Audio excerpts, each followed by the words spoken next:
मेरा पद चला गया, लेकिन मुख्यमंत्री जी आपने मेरा कद जाने नहीं दिया। जब मध्य प्रदेश के दमदार और दबंग नेता नरोत्तम मिश्रा खुले मंच से मुख्यमंत्री मोहन यादव की तारीफ करने लगे, तो समझ जाइए कि मध्य प्रदेश में बड़े सियासी बदलाव होने वाले हैं। और जो सबसे बड़ा बदलाव होने वाला है उसे लेकर अब चर्चा भी चल रही है। मध्य प्रदेश भाजपा प्रदेश अध्यक्ष, और इस लिस्ट में कहा जा रहा है कि नरोत्तम मिश्रा के नाम पर भी चर्चाएं चल रही हैं। वीडी शर्मा फिलहाल भारतीय जनता पार्टी के मध्य प्रदेश के अध्यक्ष हैं, और ये भी कहा जा रहा है कि अब उनके रिपीट होने की संभावनाएं बेहद कम है, उन्हें दूसरे पद मिल रहे हैं। लेकिन जो नया चेहरा तलाश किया जा रहा है उसमें नाम जो निकल कर सामने आ रहा है, ये हर किसी को हैरान कर रहा है। हैरान क्यों कर रहा है? क्योंकि एक ऐसे दबंग नेता है नरोत्तम मिश्रा, वो जब भी कोई पद अपने हाथ में लेते हैं तो उस पद का पूरा वो दारोमदार सियासत में बखूबी दिखाते हैं। जब मध्य प्रदेश के गृह मंत्री थे तो दिल्ली तक उनके बयानों की गूंज सुनाई देती थी, और अब लग रहा है कि नरोत्तम मिश्रा का एक बार फिर से मध्य प्रदेश की राजनीति में सक्रियता के साथ जोरदार स्वागत होने वाला है। नहीं, निष्क्रिय तो नरोत्तम मिश्रा कभी नहीं रहे। आप ये मानिए कि चुनाव हारने के बाद भी उनको एक टोली होती है जिसमें कि नए सदस्यों को जोड़ना है, उसका उनको संयोजक बनाया गया। तो कांग्रेस के तमाम जो ऐसे दिग्गज नेता थे जो कि बड़ा उलटफेर कर सकते थे कांग्रेस में रहते हुए, उनको बीजेपी में शामिल करवा लिया था। तभी उनकी चमक दिख रही थी कि वो बेहतर काम कर सकते हैं। जब उनको पश्चिम बंगाल भेजा गया तो वहाँ पर भी उन्होंने बेहतर परफॉर्मेंस किया। मतलब जहाँ आप उनको भेज दीजिए वो काम करने के लिए तैयार हो जाते हैं। एक समय तो उनको सरकार का संकट मोचक भी कहा जाता था शिवराज सिंह चौहान की सरकार पे। लेकिन कहते हैं ना कि बड़े पद की चाह के लिए जो टकराव होता है कहीं ना कहीं वो देखने लगता है। जिस तरह से कद बढ़ रहा था नरोत्तम मिश्रा का, उसी तरह से उनके सियासी दुश्मन भी बढ़ते जा रहे थे। सियासी दुश्मन की बात करूं तो पार्टी में ही उन दुश्मन उनके बढ़ते जा रहे थे।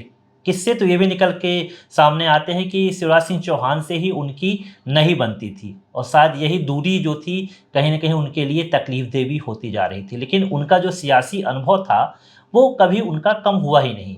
बाकायदा नरोत्तम मिश्रा के जो बातचीत और जो तरजीह जो है बड़े नेता भी उनको देते रहे हैं, चाहे वो अमित शाह जी की बात हो चाहे प्रधानमंत्री जी की बात हो। तमाम लोग उनसे व्यक्तिगत जानते हैं।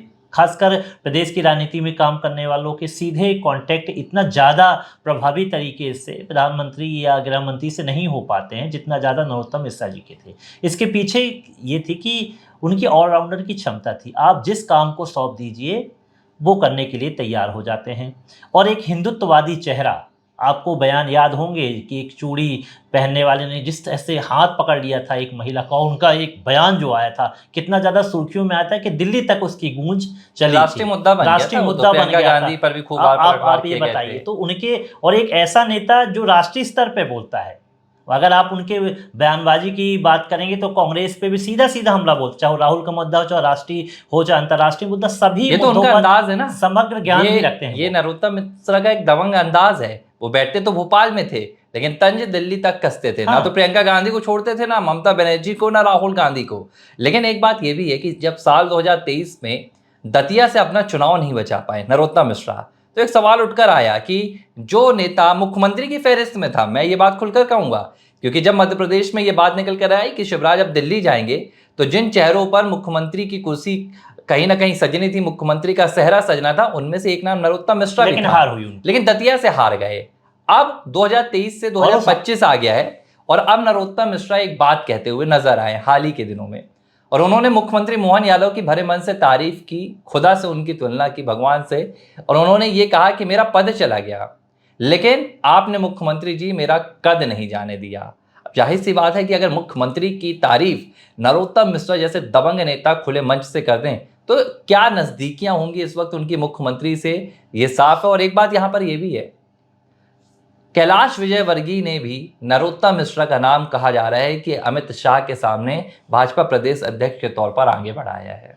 नहीं, ठीक है, ये बातें इसलिए मैं बोल रहा हूँ कि कद नहीं जाने दिया, क्योंकि आप देखिए प्रोटोकॉल की दृष्टि से आज भी गृह मंत्री का जो प्रोटोकॉल होता है नरोत्तम मिश्रा को मिलता है, जो कि अन्य नेताओं को, भाई वो पूर्व विधायक हैं, पूर्व मंत्री हैं, ये मान लिया जाए, तो किसी को प्रोटोकॉल नहीं मिलता है। और कोई ऐसा तो है नहीं कि उनको कोई धमकी दी गई है कि धमकी की वजह से उनको सुरक्षा दी गई है, लेकिन तमाम प्रोटोकॉल जो है अभी भी उनको मिलते हैं। और उनकी जो फैंस फॉलोइंग है वो हर जिले में है। आप कहीं पर भी जाइए उनके लिए भीड़ इकट्ठा हो जाती है, और उनका बोलने का जो अंदाज होता है, वो जो उनकी बातचीत करने का अंदाज होता है, उसी पे मतलब आप ये मानिए कि क्राउडफुल चेहरे क्राउडफुल हैं। चेहरे का मतलब ये एक कार्यकर्ता को भी वो पहचानते हैं, नाम से पहचानते हैं कि आप आए हो, और मजाकिया अंदाज में बोलते हैं, अरे तेरा काम हम कर देंगे भाई, तू क्यों परेशान है। ये जो अंदाज होता है वो कार्यकर्ताओं की भीड़ को जोड़ लेता है। आप डबरा में वो जाते हैं, डबरा में निवास है, तो भीड़ लग जाती है अभी भी। अब मान लीजिए कि विधायक के पास काम कराने के लिए लोग क्या जाते होंगे, जितना ज़्यादा नरोत्तम जी के पास जाते हैं।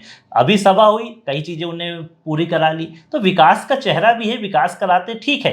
कोई ऐसे भीतरघाती हो जाती है, कुछ वोटों से उनकी हार हुई, भीतरघात हो गया, इसका मायने ये नहीं रखता कि किसी की हार हो जाए तो उसका व्यक्तित्व ही खत्म हो गया। उनका व्यक्तित्व वैसे ही है, उसी तरह से वो पावरफुल नेता है, एक वैसे ही वो काम यहाँ पर करते हैं। निकल कर आ रहे हैं, वीडी शर्मा का कार्यकाल भी अगर देखा जाए तो उनके कार्यकाल में ही 29 की 29 सीटें भाजपा की झोली में गई हैं।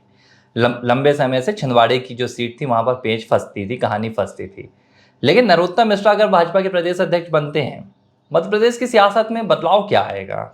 देखिए वहाँ पर क्या प्रमोशन होना है। देखिए वीडी शर्मा ने जिस तरह से काम किया है बहुत ही बढ़िया, शुभंकर अध्यक्ष उनको कहा जाता है, बहुत ही अच्छे परिणाम उन्होंने दिए हैं। तो जाहिर सी बात है कि अब जब अध्यक्ष उनको नहीं बनना है, ये साफ हो रहा है कि रिपीट नहीं होगा, तो उनको केंद्रीय मंत्री बनाया जाएगा, एक युवा नेता के रूप में उनको बनाया जाएगा। ज़्यादा उनकी नहीं है, बेहतर परफॉर्मेंस देने वाले नेता हैं, विद्यार्थी परिषद से वो जुड़े हैं, तेज तर्रार चेहरा है, वो बयानबाजी के लिए भी जाने जाते हैं, और तमाम प्रदेश के अनेक जिलों में उनके लोग बैठे हुए हैं, जो भीड़ घेर लेती है उनको। तो ये इन तमाम चीज़ों से देखा जाए तो मुझे लगता है कि केंद्रीय मंत्री के रूप में उनकी ताजपोशी की जा सकती है, और नरोत्तम मिश्रा को प्रदेश अध्यक्ष बनाया जाता है, क्योंकि अब वो चॉइस मुझे दिखती है कि जो चॉइस है नरोत्तम मिश्रा के लिए बेहतर हो सकती इसके है। पीछे एक बड़ी वजह है नरोत्तम मिश्रा का नाम चर्चाओं में क्यों है प्रदेश अध्यक्ष पे। अब भाजपा अपनी सियासत थोड़ा बदल रही है।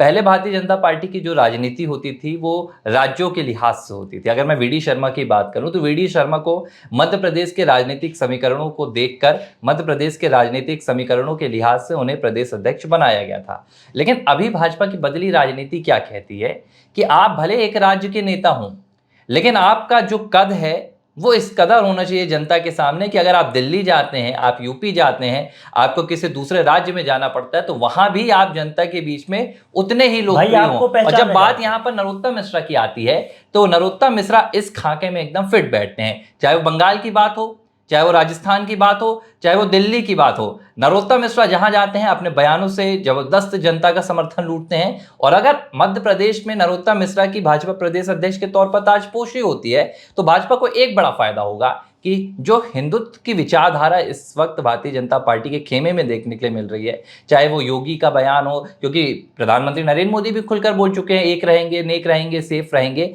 इस विचारधारा में जो सबसे फिट नेता बैठते हैं वो नरोत्तम मिश्रा हैं। और मध्य प्रदेश में भाजपा के प्रदेश अध्यक्ष के तौर पर उनकी ताजपोशी तो होगी, लेकिन वो मध्य प्रदेश के अलावा आप दूसरे जहां देखिए राज्य, बंगाल में चुनाव आने वाला है, इसके अलावा बिहार में चुनाव आने वाला है, दक्षिण भारत में चुनाव आने वाले हैं अगले साल, इन तमाम राज्यों में भी नरोत्तम मिश्रा पहुंचेंगे और उनके चेहरे का भरपूर इस्तेमाल भी होगा। ना काहू से दोस्ती, ना काहू से बैर, ये वाली कहानी वो नरोत्तम मिश्रा साहब करते हैं। मतलब किसी भी प्रदेश के नेताओं से अगर बातचीत हो, चाहे कैलाश विजयवर्गीय से उनकी बातचीत हो, चाहे किसी अन्य नेता से बातचीत की हो, सभी से उनके संबंध बहुत अच्छे हैं, सभी सम्मान देते हैं, आपस में मिलते जुलते रहते हैं। तो ये टकराव की स्थिति भी उनके प्रदेश अध्यक्ष बनने से मुझे लगता है कि नहीं होगी, और लंबी लिस्ट भी अब प्रदेश अध्यक्ष की मुझे लगता है कि नहीं होगी। नरोत्तम मिश्रा फर्स्ट चॉइस हो सकते हैं, जिस तरह से नज़दीकियाँ उनकी है केंद्रीय आला कमान से। मुझे लगता है कि तस्वीर साफ हो रही है और नरोत्तम मिश्रा को प्रदेश अध्यक्ष बनाया जा सकता है, क्योंकि आगामी रणनीति भी जो यही होगी, क्योंकि उनका उपयोग किया जाएगा, उनका अदर स्टेट में उपयोग किया जाएगा, खासकर ब्राह्मण फेस की। तो वो जो ब्राह्मण फेस के जरिए काम चला है, देखो उनके साथ दो चीजें हैं, एक तो ब्राह्मण चेहरे तो ठीक है, उसके साथ वो एक बड़े हिंदूवादी चेहरे के रूप में भी देखे जाने लगे हैं। और आप एक बात और समझ लीजिए कि मध्य प्रदेश की राजनीति में फिलहाल बहुत कुछ नहीं बचा है। 29 की 29 सीटें भाजपा की झोली में हैं। जिस लिहाज से विकास की गंगा मोहन यादव सरकार में मध्य प्रदेश में बह रही है, मध्य प्रदेश की झोली में भाजपा को समर्थन तो जनता का मिलेगा ही, लेकिन इसके अलावा जो मध्य प्रदेश के चेहरे हैं अब वो राष्ट्रीय राजनीति में दूसरे राज्यों में भी कमाल खिलाएं।